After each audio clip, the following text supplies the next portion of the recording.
Dear students and dear friends, बहुत बहुत स्वागत है अपने चैनल पॉलिटिकल साइंस SVM में। मैं विकास। प्यारे साथियों, आज हम लोग जो आपका पोल 307 है, ठीक, उससे रिलेटेड एक मॉडल पेपर सॉल्व करने वाले हैं। पोल 307 जो कि इंटरनेशनल पॉलिटिक्स का ये आपका पेपर है, BA 6 सेमेस्टर पॉलिटिकल साइंस का। और केवल इनके लिए नहीं, जो लोग भी और पॉलिटिकल साइंस के स्टूडेंट हैं उनके लिए भी बेहद महत्वपूर्ण है। तो आइए इसको सॉल्व करते हैं। अंतर्राष्ट्रीय राजनीति इंटरनेशनल पॉलिटिक्स का ये मॉडल पेपर, जिसमें 50 MCQs हैं, उसको सॉल्व करते हैं। प्रश्न पहला है कि कौन अंतर्राष्ट्रीय राजनीति में आदर्शवादी उपागम का समर्थक है? E.H. Car, Herbert Butterfield, Robert नेबो या वुड्रो विल्सन। तो आदर्शवादी उपागम के समर्थक जो हैं अंतर्राष्ट्रीय राजनीति में आपके वुड्रो विल्सन है। अगर यथार्थवादी उपागम आ जाए तो आपके मॉर्गनथाउ हो जाएंगे, ठीक। 2 है, मॉर्गनथाउ के राजनीतिक यथार्थवाद का मुख्य आधार क्या है? शक्ति, प्राधिकार, वैधता या प्रभाव। तो मॉर्गनथाउ के राजनीतिक यथार्थवाद का जो प्रमुख आधार है वो है पावर या शक्ति। Politics among nation, the struggle for power and peace, 1948, इनकी बहुत ही फेमस बुक है, जरूर आप इनको इसको याद रखिए। पॉलिटिक्स अमंग नेशन किसकी पुस्तक है? मॉर्गनथाउ की। क्वेश्चन नंबर 3 देखिए, किसने कहा है कि अंतर्राष्ट्रीय राजनीति राष्ट्रों के बीच निरंतर होने वाले शक्ति के संघर्ष के अतिरिक्त कुछ नहीं है? बेहद महत्वपूर्ण कोट है ये। पामर एंड पार्किंसन, जेम्स रोजनॉ, मॉर्गनथाउ या चार्ल्स स्नाइडर। तो ये कथन है मॉर्गनथाउ का। क्वेश्चन नंबर 4 है कि किसने अंतर्राष्ट्रीय राजनीति और अंतर्राष्ट्रीय संबंधों के शब्दों का एक दूसरे के स्थान पर प्रयोग किया है? Hans Morgenthau, John Burton, Schwarzenberger या पामर एंड पार्किंसन। तो ये कथन होगा option A, Hans J Morgenthau. Question number 5 है कि यथार्थवादी दृष्टिकोण किस पर आधारित है? व्यवहारवादी दृष्टिकोण पर, व्यवस्थावादी दृष्टिकोण पर, शक्ति दृष्टिकोण एवं राष्ट्रीय हित पर या अंतर्राष्ट्रीय दृष्टिकोण पर। तो जो आपका यथार्थवादी दृष्टिकोण या रियलिस्टिक अप्रोच है या जो रियलिज्म के समर्थक हैं, उनका मानना है कि ये शक्ति के दृष्टिकोण एवं राष्ट्रीय हितों पर आपके यथार्थवाद आधारित है। अगला प्रश्न देखिए, फिजिक्स पराश्रिता की अवधारणा 1960 के दशक में इनमें उद्विकसित हुई थी कहाँ? जो डिपेंडेंसी थ्योरी के बारे इसको आप थोड़ा सा पढ़ लीजिएगा, क्योंकि इंपॉर्टेंट टॉपिक है, इसे जरूर प्रश्न आते हैं। तो पराश्रिता सिद्धांत यानी जो डिपेंडेंसी थ्योरी है समीर अमीन के द्वारा दिया गया, और ये सिद्धांत है लैटिन अमेरिकी जो नवोदित अमेरिकी राष्ट्र थे, लैटिन अमेरिकी कंट्रीज में आया। ये ऑप्शन डी राइट आंसर होगा। क्वेश्चन नंबर 7 है कि व्यवस्था विश्लेषण के मॉडल का सही अनुक्रम क्या है? तो व्यवस्था विश्लेषण सिद्धांत मार्टिन कापलान के द्वारा दिया गया। तो इसमें ये जो मॉडल देते हैं उसका सही क्रम क्या है? तो सबसे पहले शक्ति संतुलन होता है, फिर उसके बाद ढीली द्विध्रुवता होती है, फिर कठोर द्विध्रुवता होती है, फिर सार्वभौमिक अंतर्राष्ट्रीय व्यवस्था का निर्माण होता है। तो ये ऑलरेडी सही क्रम है, तो 1 2 3 4 यानी डी राइट आंसर होगा। क्वेश्चन नंबर 8 है, यथार्थवादी सिद्धांत का जनक किसे कहा जाता है? यथार्थवादी सिद्धांत का जो जनक है यानी यथार्थवाद का जो जनक है वो है आपका मॉर्गनथाउ। ऑप्शन ए राइट आंसर होगा। क्वेश्चन नंबर 9 है कि एक्स और वाई के सिद्धांत किसके द्वारा प्रतिपादित किए गए? मैस्लो, ग्रेगर, हर्ज़बर्ग या साइमन। तो ग्रेगर के द्वारा एक्स वाई का सिद्धांत प्रतिपादित किया गया। क्वेश्चन नंबर 10 है कि विश्व व्यवस्था विश्लेषण सर्वप्रथम किसके द्वारा पेश किया गया था? तो David stern, Gabriel almond, Rolf प्रेविस या इमैनुअल पॉलस्टीन। तो विश्व व्यवस्था जो सिद्धांत है अंतर्राष्ट्रीय में विश्व व्यवस्था बेहद महत्वपूर्ण है, इसको याद रखिएगा। इमैनुअल वॉलस्टीन के द्वारा वर्ल्ड सिस्टम जो एनालिसिस है या वर्ल्ड सिस्टम थियरी है, इमैनुअल वॉलस्टीन के द्वारा दिया गया। तो डी राइट आंसर होगा। 11 देखिए, ये आपको मिलान करना। मार्टिन कापलान ये आपके व्यवस्था सिद्धांत से संबंधित है, ठीक। मार्टिन कापलान व्यवस्था सिद्धांत संबंधित है। आंद्रे गुंडर फ्रैंक ये आपके पराश्रिता सिद्धांत से संबंधित हैं, और इसमें समीर अमीन भी आते हैं। मॉर्गनथाउ जो है आपकी यथार्थवादी सिद्धांत से, और मिखाइल गोर्बाचेव पेरेस्ट्रोइका और ग्लासनोस्त। याद रखिएगा, ये प्रश्न पूछेगा आपसे, पेरेस्ट्रोइका और ग्लासनोस्त की जो नीति है किसने इसका प्रचार प्रसार किया? तो मिखाइल गोर्बाचेव होंगे। और आंद्रे गुंडर फ्रैंक पराश्रितता सिद्धांत या डिपेंडेंसी थियरी। इसमें इनकी जगह समीर अमीन भी दे सकता है। यथार्थवादी सिद्धांत तो आपको पता है कि मॉर्गनथाउ, और व्यवस्था सिद्धांत किसका है? मार्टिन कप्लान का। तो बहुध्रुवीय व्यवस्था की तुलना में द्विध्रुवीय व्यवस्था के स्थायित्व से संबंधित केनेथ वॉल्ज के तर्क का आधार किसने ग्रहण किया है? तो जो केनेथ वॉल्ज हैं वो आपके 9 यथार्थवादी विचारक हैं, जोसेफ नाई और केनेथ वॉल्ज, ये सब क्या है? 9 यथार्थवादी विचारक हैं। तो इसका क्वेश्चन नंबर 12 का राइट आंसर होगा ऑप्शन सी, जॉन मर्शिमन, सी सर राइट आंसर होगा। क्वेश्चन नंबर 13, विज्ञान बनाम परंपरावाद को किसने अंतर्राष्ट्रीय राजनीति में नई महान बहस की संज्ञा दी? न्यू ग्रेट जो डायलॉग है इसकी संज्ञा किसने दी? विज्ञान बनाम परंपरावाद को मॉर्गनथाउ, जॉर्ज कैनन या मार्टिन कप्लान या हेडली बुल। तो इसका राइट आंसर होगा सी होगा, मार्टिन कप्लान। क्वेश्चन नंबर 14 है कि ये भी आपको मैच करना है। मॉर्गनथाउ एक तरफ शायद क्या है कि 20 वर्षों का यहाँ ये तो एज कार का है, क्राइसिस ऑफ 20 ईयर्स। मॉर्गनथाउ है इसका हो पॉलिटिक्स अमंग नेशन, देखिए हिंदी में दे दिया है यहाँ, कौन सी पॉलिटिक्स अमंग जो नेशन है, मॉर्गनथाउ की पुस्तक। कभी कभी ऐसे भी पूछा जा सकता है, तो इंग्लिश और हिंदी दोनों में याद होना चाहिए। ईएच का 20 ईयर्स ऑफ क्राइसिस यानी 20 वर्षों का संकट, ठीक। Kenneth Waltz theory of international politics, और थॉमस सेलिंग टी यानी संघर्ष की युक्ति, ठीक, टैक्टिक्स ऑफ कॉन्फ्लिक्ट जो है ये। तो ऑप्शन ये डी राइट आंसर होगा, sorry option C right answer होगा इसमें, डी नहीं सी। क्वेश्चन नंबर 15 है, मॉर्गनथाउ के विचार की सही अभिव्यक्ति नहीं है। इससे मॉर्गनथाउ को कौन सा सही या उसके सिद्धांत से कौन सा सही संबंधित नहीं है? मॉर्गनथाउ अंतर्राष्ट्रीय संबंधों की यथार्थवादी सिद्धांत प्रस्तुत करते हैं, सही है। मॉर्गनथाउ जो है अंतर्राष्ट्रीय राजनीति में यथार्थवाद के सिद्धांत के समर्थक या यथार्थवाद के जनक है, और उनकी एक फेमस पुस्तक है पॉलिटिक्स अमंग नेशन, ठीक। मॉर्गनथाउ की मान्यता है कि राज्य का कार्य व्यापार, राष्ट्रीय हित और नैतिकता द्वारा निर्धारित होना है। बिल्कुल नहीं, नैतिकता की बात नहीं करते हो, शक्ति और राष्ट्रीय हित की बात करते हैं, ठीक। तो ये बी इसमें डिसमैच हो जाएगा, अभिव्यक्ति मॉर्गनथाउ की नहीं है, ठीक। तो बी राइट आंसर होगा।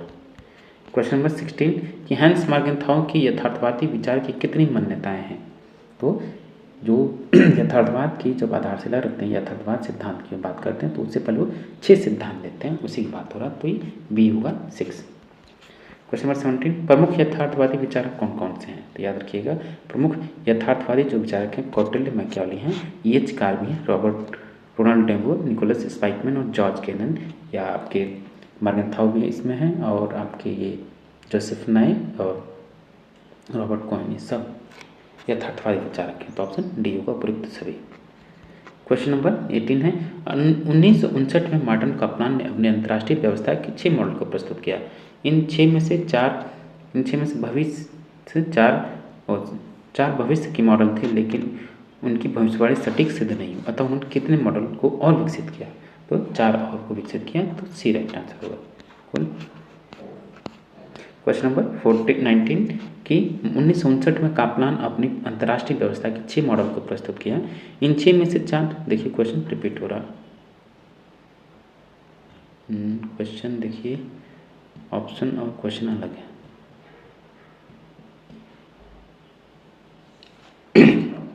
ये तो ऑप्शन आपका गेम थ्योरी से संबंधित है, ठीक। क्वेश्चन नंबर 20 है कि power and interdependence, power and governance in a partially globalised world, after hegemony, cooperation and Discord in the world political economy, या और है transnational relation and world politics नामक रचनाएं किसकी? ये 4 किताबें हैं। ये चारों किताबें के आपके रचनाकार या लेखक पूछा जा रहा है, तो इस चारों किताबों में से एक किताब तो आपके एग्जाम में जरूर आएगी, ये भी याद रखिएगा। तो पहला क्वेश्चन होगा इसका राइट आंसर होगा, ये पुस्तक की जो सभी पुस्तकें हैं ये इनके राइटर हैं रॉबर्ट कोहेन और जोसेफ नाई, ये दोनों ही 9 यथार्थवादी विचारक हैं अंतर्राष्ट्रीय राजनीति में, तो सी राइट आंसर होगा। क्वेश्चन नंबर 21 निम्न में से कौन सा सिद्धांत अंतर्राष्ट्रीय संबंधों में यथार्थवादी सिद्धांत द्वारा समर्थित नहीं है? यानी निम्न में से किसका यथार्थवाद समर्थन नहीं करता है? अंतर्राष्ट्रीय व्यवस्था प्रदान करता संप्रभु राज्य है। सही है।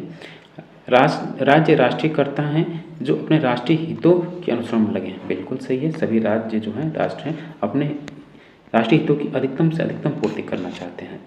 ठीक। प्रत्येक राज्य का अधिभावी लक्ष्य अपनी सुरक्षा और अस्तित्व है। यानी प्रत्येक राष्ट्र का ये सिद्धांत होता है, भावी लक्ष्य होता है कि वो अपनी एक तो देश की सुरक्षा बनाए रखे और उसका अस्तित्व भी बरकरार रखे। तो तीनों सही हुए। डी देखिए, राज्य का अस्तित्व सहयोग की कार्यनीतियाँ अपनाने से सर्वोत्कृष्ट तथा सुनिश्चित होता है। बिल्कुल नहीं, राज्य का अस्तित्व कोई जो नहीं कि सहयोग निर्धारित हो। ठीक, ये सर्वोत्कृष्ट नहीं है।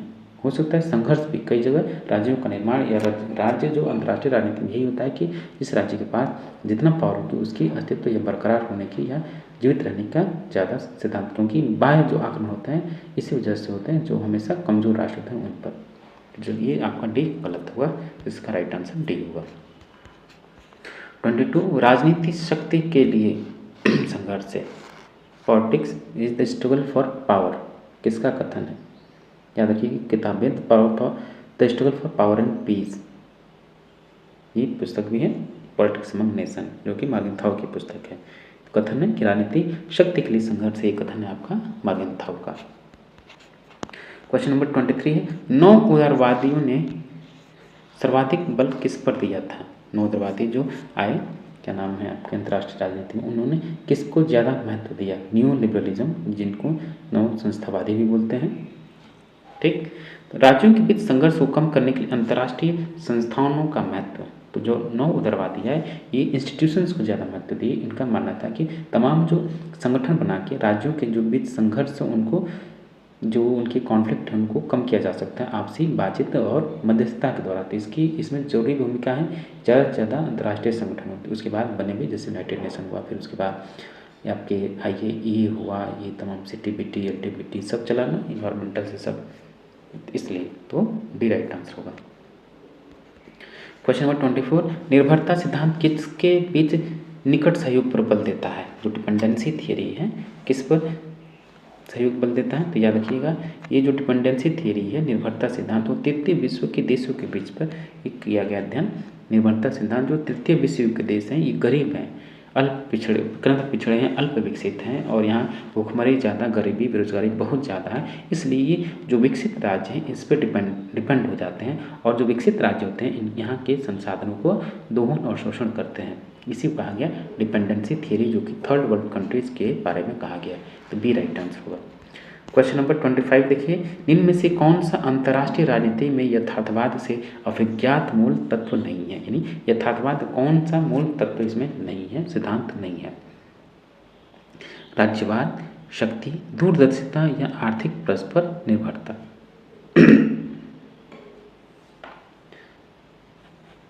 तो इसमें शामिल होगा एक तो शक्ति, दूरदर्शिता और आर्थिक। राज्यवाद इसका आंसर होगा, शामिल नहीं है। क्वेश्चन नंबर 26 है, खेल सिद्धांत का निम्न में से कौन प्रवर्तक है? तो याद रखिएगा जो गेम थियरी है उसमें आप zero sum game, non zero sum game भी आप पढ़ लीजिएगा। तो खेल सिद्धांत गेम थियरी के जो जनक है या प्रवर्तक है मॉर्टन शोबिक है। ऑप्शन ए राइट आंसर होगा। क्वेश्चन नंबर 27 देखिए कि निम्न में से कौन सा सिद्धांतकार अंतर्राष्ट्रीय संबंधों में न्यू यथार्थवाद से संबंधित है? केनेथ वॉल्स या हेंस मार्गेंथाउ, रेनॉल्ड एवोर और जॉन प्रक्की? तो नौ यथार्थवाद से संबंधित जो विचारक हैं वहाँ पे केनेथ वॉल्स हैं। थियरी ऑफ इंटरनेशनल पॉलिटिक्स इनकी पुस्तक है। 28 देखिए कि निम्न में से कौन अंतर्राष्ट्रीय संबंधों की व्यवस्था सिद्धांत से संबंधित है? अंतर्राष्ट्रीय संबंधों में यानी इंटरनेशनल रिलेशंस में जो सिस्टम थियरी दिया गया, सिस्टम थियरी वो किसके द्वारा दिया गया? तो मार्टिन कपलान के द्वारा दिया गया। 29 है, राजनीतिक यथार्थवाद निम्न में से किसकी स्वायत्तता का समर्थन करते हैं? किसको स्वतंत्र रखना चाहते हैं राजनीतिक यथार्थवाद? वो कहते हैं कि राजनीतिक क्षेत्र को स्वायत्त रखना चाहते हैं। बी राइट आंसर होगा। क्वेश्चन नंबर 30 है, कोहेन तथा नाई, रॉबर्ट कोहेन और जोसेफ नाई के अनुसार विश्व अर्थव्यवस्था के अंतर्राष्ट्रीयकरण के परिणाम स्वरूप प्रमुख औद्योगिक राज्यों का ढांचा कैसा बन गया? तो कॉम्प्लेक्स डिपेंडेंसी का बन गया, जटिल अन्योन्याश्रिता का। क्वेश्चन नंबर 31 है कि शीत युद्ध का अर्थ क्या है? नैतिक युद्ध। वास्तविक युद्ध, युद्ध के तनाव की तरह या स्टार वॉर। तो ये शीत युद्ध का अर्थ है युद्ध के तनाव जैसा, याद रखिएगा। शीत युद्ध शब्द का सर्वप्रथम प्रयोग बर्नार्ड बरूच ने किया और इसको लोकप्रिय बनाने का श्रेय वाल्टर लिपमैन को है। ठीक, और शीत युद्ध जो लड़ा गया वो एक तरफ यूएसए था और दूसरी तरफ यूएसएसआर था। ठीक, एक था समाजवाद का प्रवर्तक, समाजवाद को या कम्युनिज्म या इसी को बोलेंगे आप साम्यवाद का समर्थक था, तो एक था लोकतंत्र का समर्थक।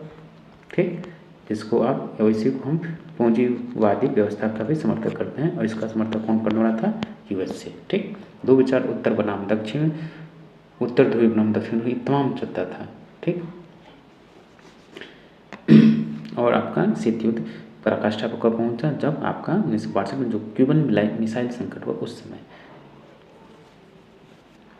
क्वेश्चन नंबर 32, चर्चिल ने किस स्थान पर शीत युद्ध पर भाषण दिया? शीत युद्ध पर चर्चिल ने पहली बार कब भाषण दिया? तो उन्होंने फुलटन भाषण, फुलटन में उन्होंने कहा कि जो यूरोप है उसमें एक दीवार खींची जा रही है, जो लोहे की दीवार खींची जा रही है, जो बर्लिन की दीवार से तुलना किया। इसी की भाषण की वजह से शीत युद्ध की शुरुआत मानी जाती है, क्योंकि चर्चिल ने इसे फुलटन में भाषण दिया। तो बी राइट आंसर होगा। क्वेश्चन नंबर 33 है, वर्तमान समय में नाटो के सदस्य कितने हैं? तो नाटो के सदस्य 28, 15, 18 या 12। तो याद रखिएगा वर्तमान में नाटो के सदस्य कितने हैं? अब तो 29 हो गए हैं। ठीक, क्वेश्चन नंबर 34, निम्नलिखित में से कौन युग्म सम्मिलित है? मिखाइल गोर्बाचेव, ग्लासनोस्ट और पेरेस्ट्रोइका गोर्बाचेव का सिद्धांत सही है। और Samuel Huntington, clash of civilisation, SP Huntington, Samuel P Huntington, इनकी पुस्तक है क्लैश ऑफ सिविलाइजेशन और सभ्यताओं का संघर्ष, ये सिद्धांत भी है, तो ये भी याद रखिएगा। हेनरी किसिंजर, डिटेंट में तनाव से थैल्य में, डिटेंट में वेदांत में इनकी बेहद महत्वपूर्ण भूमिका रही है। तीनों सम्मिलित हैं, तो ऑप्शन डी राइट आंसर होगा। 35 देखिए, 1945 में शीत युद्ध के परिणाम स्वरूप विश्व हो गया कैसा? विश्व जो 1945 में जब शीत युद्ध आरंभ हुआ तो विश्व धड़ाधड़ दो गुटों में बट गया, एक साम्यवाद के समर्थक और दूसरे पूंजीवाद के समर्थक। एक यूएसएसआर के समर्थक जो कि साम्यवादी गुट के थे और दूसरे पूंजीवादी लोकतंत्र के समर्थक जो थे वो यूएस के समर्थक थे। ठीक, तो द्विध्रुवता का विश्व यानी शक्ति का केंद्र और दो ध्रुव बन गया, यानी शक्ति का केंद्र दो जगह बन गया। ठीक, पहले जब एटम बम गिराया गया तो शक्ति का केंद्रीकरण केवल एक जगह था, केवल अमेरिका में। लेकिन जब शीत युद्ध शुरू हुआ तो उसके बाद दो ध्रुवता की युग शुरू हुई थी, यानी विश्व में केवल शक्ति के दो ही केंद्र हैं, एक है यूएसएसआर, एक है साम्यवाद, एक है यूएसए, और उसी को हम पूंजीवादी या साम्यवाद, पूंजीवादी और लोकतंत्र का केंद्र मानते हैं। तो इसका बी राइट आंसर होगा। क्वेश्चन नंबर 36 है, साल्ट वन समझौता हस्ताक्षरित हुआ किस किस के बीच? तो साल्ट वन 1972 में अमेरिका और सोवियत संघ के बीच हस्ताक्षरित हुआ साल्ट वन। क्वेश्चन नंबर 37, कि बर्लिन की दीवार खड़ी हुई कब? बर्लिन की दीवार 1961 में खड़ी हुई और इसके जस्ट एक साल बाद क्यूबन मिसाइल संकट हुआ। 38, कि जर्मनी का एकीकरण कब हुआ? जर्मनी का एकीकरण 1990 में हुआ। 39, कि सोवियत संघ का विघटन शीत युद्ध की समाप्ति कब हुई? यानी सोवियत संघ का विघटन और शीत युद्ध की समाप्ति हुई तो 1991 में। याद रखना आपको। क्यूबा मिसाइल संकट कब हुआ? क्यूबा मिसाइल संकट मैं बार बार कह रहा हूँ, तो क्यूबा मिसाइल संकट 1962 में हुआ। क्वेश्चन नंबर 41, नाटो की स्थापना हुई कब? शीत युद्ध, नौ शीत युद्ध, शीत युद्ध के पश्चात, शीत युद्ध के पहले। तो नाटो की स्थापना शीत युद्ध के दौरान हुई अक्टूबर 1949 में। क्वेश्चन नंबर 42, परिरोधन या कंटेनमेंट नीति किस मत से संबंधित है? तो परिरोधन का सिद्धांत या कंटेनमेंट का सिद्धांत ट्रूमैन के द्वारा दिया गया और इसी को हम ट्रूमैन सिद्धांत बोलते हैं, जो कि अमेरिकी राष्ट्रपति हुए थे। क्वेश्चन नंबर 43, शीत युद्ध का प्रमुख साधन क्या है? शांतिपूर्ण सहिष्णुता, प्रचार या पंचशक्ति सिद्धांत या शांति और सुरक्षा? तो शीत युद्ध का जो प्रमुख साधन माना गया वो था प्रचार प्रसार। दोनों गुट एक दूसरे की आलोचना का प्रचार करने में लगे हुए थे, एक दूसरे के प्रति अविश्वास प्रचार करने में लगे हुए थे। 44 देखिए, कि शीत युद्ध शब्द से ध्वनित होता है क्या? वैचारिक घृणा, सैनिक प्रतिस्पर्धा, राजनीतिक अविश्वास या सभी? तो इसका राइट आंसर होगा डी सभी। क्वेश्चन नंबर 45, शीत युद्ध से संबंधित शब्दावली नहीं है, कौन सा? तो कगारवाद, मैड और मकार्थीवाद तीनों शीत युद्ध से संबंधित है, लेकिन पेरेस्ट्राइका आपका शीत युद्ध से संबंधित नहीं है। क्वेश्चन नंबर 46 है, अमेरिकी वर्चस्व के विरुद्ध प्रतिरोध में शामिल कौन कौन से हैं? कौन शामिल है? ब्रिक्स, वाशिंगटन सहमति, विश्व सामाजिक मंच या ढांचागत समायोजन। तो अमेरिकी वर्चस्व के विरोध में जो शामिल लोग हैं, एक तो आपका ब्रिक्स है और विश्व सामाजिक मंच। तो इसमें 1 और 3 सही होगा, यानी ऑप्शन सी राइट आंसर होगा। 47 नाटो की स्थापना का मुख्य उद्देश्य क्या था? तो नाटो की स्थापना का जो मुख्य उद्देश्य हुआ, NATO North Atlantic Treaty Organisation इसका पूरा नाम है, 49 में इसकी स्थापना हुई। तो इसका मुख्य उद्देश्य क्या था कि पश्चिमी यूरोप में सोवियत प्रभाव के विस्तार को रोकना। तो फिर इसी के विकल्प रूप में यूएसएसआर ने सीटो की स्थापना की। क्वेश्चन नंबर 48, सोवियत संघ द्वारा बर्लिन की नाकेबंदी कब की गई? बर्लिन की नाकेबंदी या घेराबंदी कब की गई सोवियत संघ के द्वारा? तो याद रखिएगा 1948 में।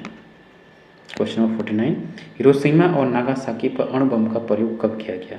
तो आप बचपन से पढ़ते आ रहे हैं, 6 और 9 अगस्त 1945 को किया गया। तो सी राइट आंसर होगा। क्वेश्चन नंबर 50, कौन से दो गुटों के बीच शीत युद्ध चला?